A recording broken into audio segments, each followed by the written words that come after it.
जय श्री कृष्ण मित्रों। आज આપણે બનાવવાના છીએ ગણેશ ભગવાનના પ્રિય મોદક। તો આજે આપણે બનાવશું પનીર મોદક। તો ચાલો રેસીપી શરૂ કરીએ।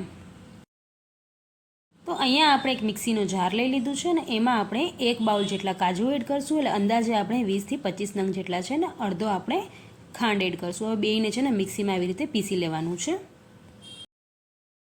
હવે આપણે પનીરને ગ્રેટ કરી લઈશું। તો મેં અંદાજે અહીંયા 200 ગ્રામ જેટલું પનીર લીધું છે। પનીરને આવી રીતે આપણે ગ્રેટ કરી લેવાનું છે। હવે એક પેનમાં મેં આપણે જે કાજુને ભૂકો કર્યો તો એ એડ કરી નાખશું। 1 બાઉલ જેટલો મેં એમાં નાળિયેરનો ભૂરો એડ કર્યો છે ને પનીર જે આપણે ખમણીને રાખ્યું હતું એ બી આમાં એડ કરી લઈશું અને બધાને છે ને વ્યવસ્થિત ચલાવી લઈશું। હવે આપણે એમાં દૂધ એડ કરવાનું છે। હવે આપણે એમાં 2 થી 3 ટેબલસ્પૂન જેટલું દૂધ એડ કરશું અને બધી વસ્તુને છે ને વ્યવસ્થિત મિક્સ કરી લઈશું। એટલે જ્યાં સુધી બધું આપણે એકદમ લોટ બાંધી એવી રીતે ન થઈ જાય ને ત્યાં સુધી એને વ્યવસ્થિત ચલાવતા રહેવાનું છે ને ગેસની ફ્લેમ એકદમ સ્લો રાખવાની છે। દૂધની જરૂર પડશે તો આપણે ઉપરથી ફરીથી એડ કરશું, પણ અત્યારે આપણને જરૂર નથી, એટલે બસ આપણે આવી રીતે મિક્સ કરતું જવાનું છે અને જ્યાં સુધી આ એકદમ કડાઈ છોડી દઈએ અને બધું ભેગું થઈ જાય ને ત્યાં સુધી આપણે એવી રીતે ચલાવી લેવાનું છે। તો જો ડો આપણો એકદમ રેડી થઈ ગયું છે।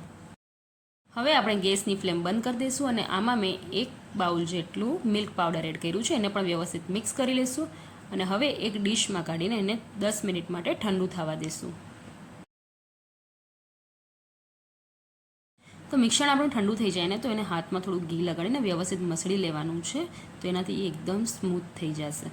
તો હવે આપણે એના બનાવશું મોદક। તો એના માટે મેં અહીંયા મોદક માટેનો આવી રીતે એક મોલ્ડ લીધો છે, એમાં આપણે થોડુંક ઘીથી ગ્રીસ કરી લઈશું અને થોડા ગુલાબની પાંદડીઓ નાખશું અને બેય સાઈડ આપણે થોડુંક માવો એમાં એડ કરી એને વ્યવસ્થિત આપણે શેપ આપી દઈશું।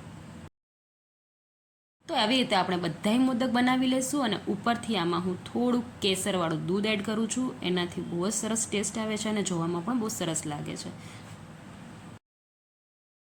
બહુ જ સ્વાદિષ્ટ અને બહુ જ ઝટપટ બનતા આપણા આ પનીર મોદક તૈયાર થઈ ગયા છે। તો આ ગણેશ ચતુર્થી ઉપર આ રીતે જરૂર ટ્રાય કરજો અને મને કોમેન્ટ કરીને જણાવજો કે તમને મારી આ રેસીપી કેવી લાગી।